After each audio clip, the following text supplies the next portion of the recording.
Tatlong major advantages sa pagbibenta online at bakit? Alam mo bang may tatlong advantages ang online selling na literal kayang magpabago ng income mo in just week? Ito yung dahilan bakit ang dami nang lumipat sa digital. Kaya pag-uusapan natin ang tatlong major advantages ng online selling at bakit sobrang game changer nito lalo na sa panahon ngayon. Kung nag-iisip ka na mag-start ng negosyo online, itong video na ito ang kailangan mo. Pakinggan mo hanggang dulo. Advantage 1, mas malaki ang market reach. Bakit? Online ka, ang market mo limited lang sa lugar mo. Pero online ka, buong Pilipinas at minsan international pa pwedeng maging customers mo. Kahit maliit na business, magmumukhang malaki dahil available ka sa Facebook, TikTok, Instagram, Shopee, Lazada, etc. Imagine dati, para makabenta, kailangan may physical store ka. Ngayon, kahit nasa bahay ka lang, kaya mong makareach ng libu-libong tao per day. Algorithm pa mismo ang maghahanap ng potential buyers para sa'yo.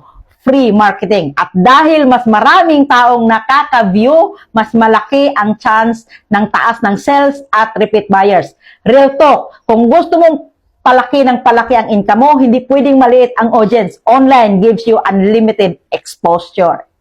Advantage 2, mas mababa ang operation cost. Bakit? Walang rental cost, walang malaking manpower, walang malaking electricity or utility fees, walang malaking inventory requirement kung dropshipping o pre-order system.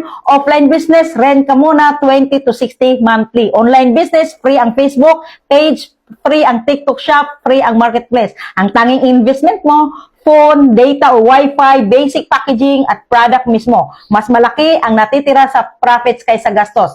Extra advantage, pwede mong i-automate ang selling. Auto-replies, auto-checkout, auto-invoices, automated shipping system, Lalamove, GMT or Ninja Van.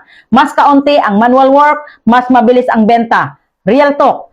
Dati, kailangan mo ng malaking kapital para magnegosyo. Ngayon, kahit 500 to 2,000, kaya mo nang magsimula ng negosyo.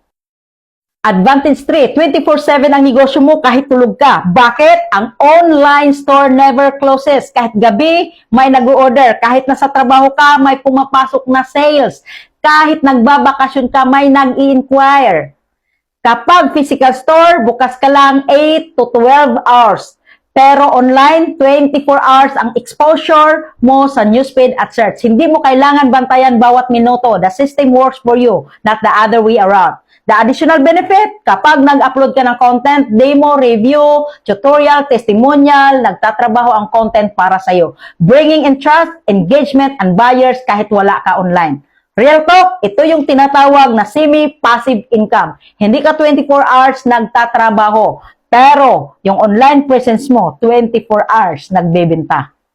So, ayan, bigger reach, lower cost, and 24/7 income potential. Ito ang tatlong advantages kaya ang dami nang nagsishift sa online selling. Kung gusto mong gagawan pa kita ng script about how to start selling online or how to get your first 100 customers, comment mo lang.